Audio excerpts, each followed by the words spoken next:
transporte público. 7:36 de esta mañana, ya está plenamente celeste el cielo de este viernes, que va a estar soleado. Vamos a charlar un ratito con Hugo Alconadamón.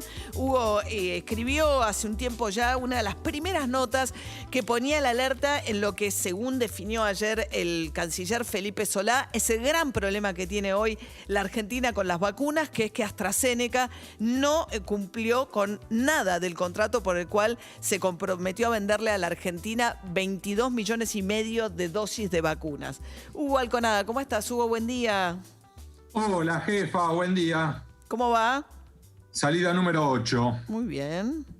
Lo que tenemos es, en efecto, un cuello de botella con múltiples laboratorios con los cuales ha negociado el gobierno y múltiples frustraciones porque las vacunas no terminan de llegar. Y eso se explica, María, por múltiples motivos que, si querés, los empezamos a encarar. A ver, dale. Laboratorios privados, ¿no? Hasta ahora todo el suministro mayor, grande ha sido de Rusia y China, que son desarrollos estatales, ¿no?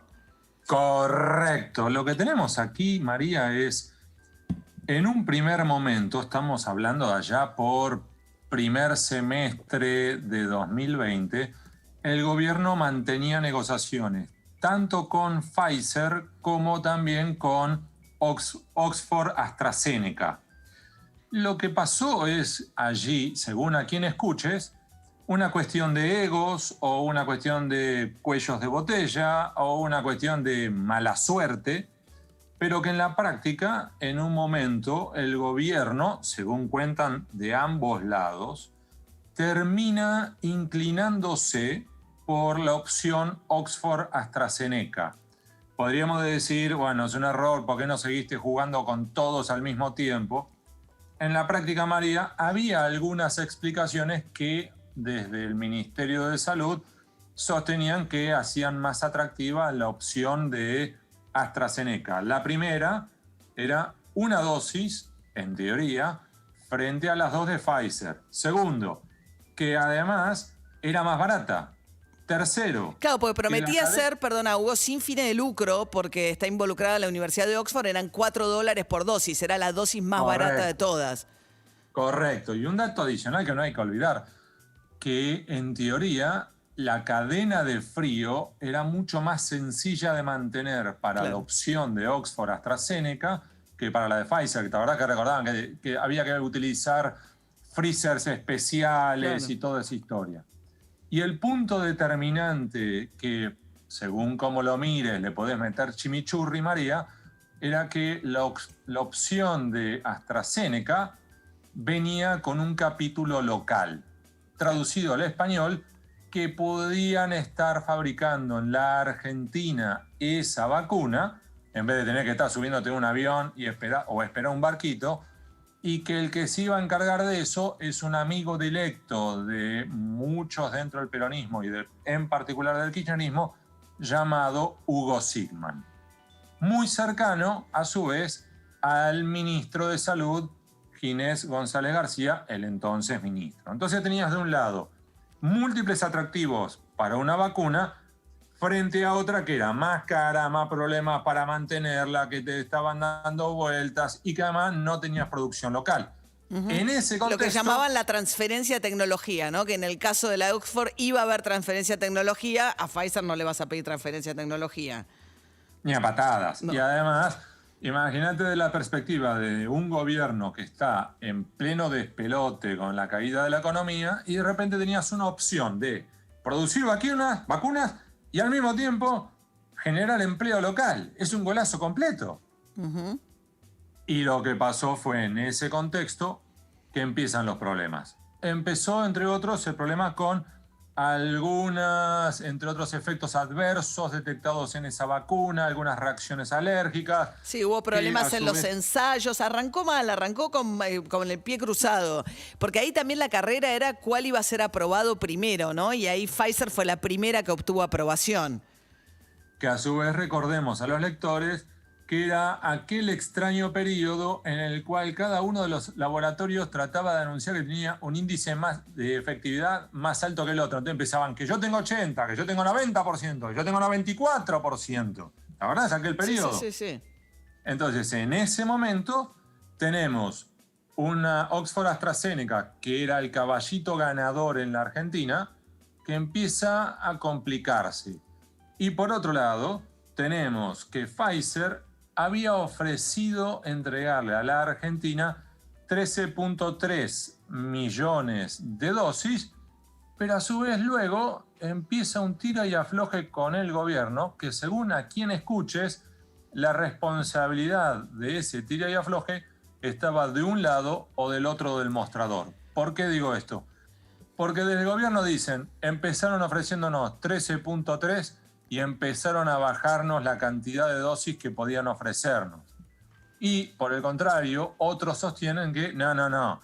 Empezó el gobierno a bajar la cantidad de dosis que quería porque todavía estaba ilusionado con acceder a los de AstraZeneca. En definitiva, sea de un lado o del otro, el numerito que empezó con la posibilidad de acceder a 13,3 millones de dosis fue bajando paulatinamente hasta los 3 millones de dosis. Es decir, hay un hueco de 10 millones que quedó en el camino. Claro. Sí, de hecho, a Chile le mandó 2 millones de dosis Pfizer. Se habla mucho del caso de Chile, pero Chile básicamente vacunó con la vacuna china.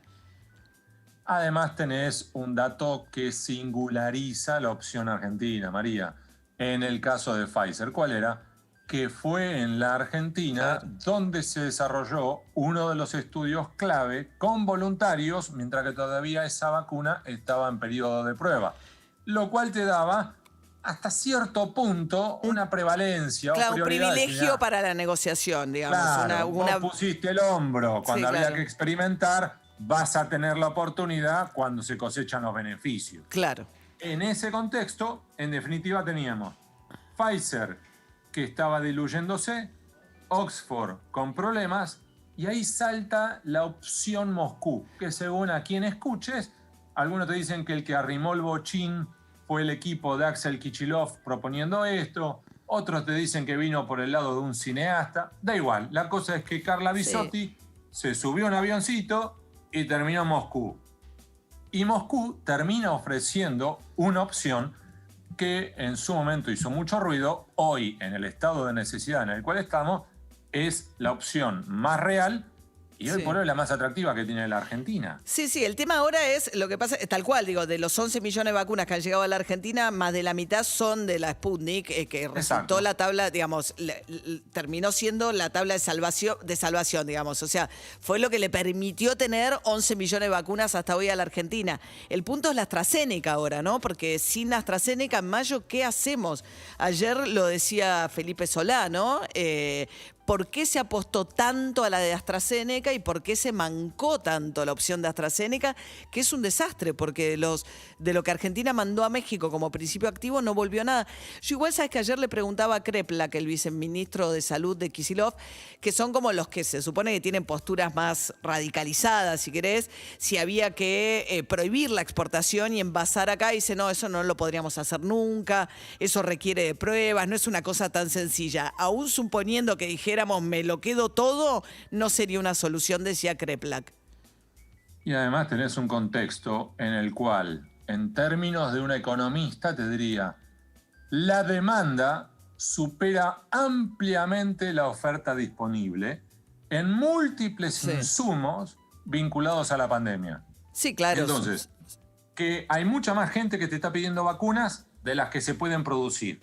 Hay mucho más médicos y hospitales pidiéndote respiradores automáticos de los que se pueden fabricar. Hay mucho más hospitales pidiéndote tubos de oxígeno de los que se pueden producir.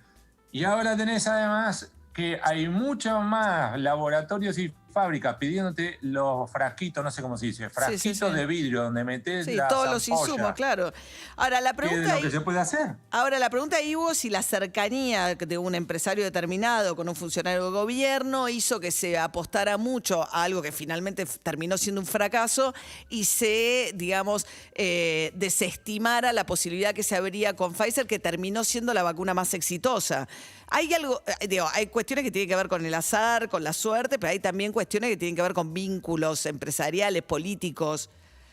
Y eso es un dato clave en esta historia, Reitero, porque Oxford AstraZeneca en su capítulo argentino incluía al empresario Hugo Sigman, que era, por un lado, muy cercano al peronismo, más en particular al kirchnerismo y en particularísima parte al ministro Ginés González García. Dicho eso, la variante de Hugo Sigman, reitero, en ese momento resultaba muy atractiva porque, insisto con esto, Sí, claro. la dosis era más barata, requería menos frío, que además era una sola dosis Se y además te producía ofrecía acá. la producción Tenía, local. claro, claro.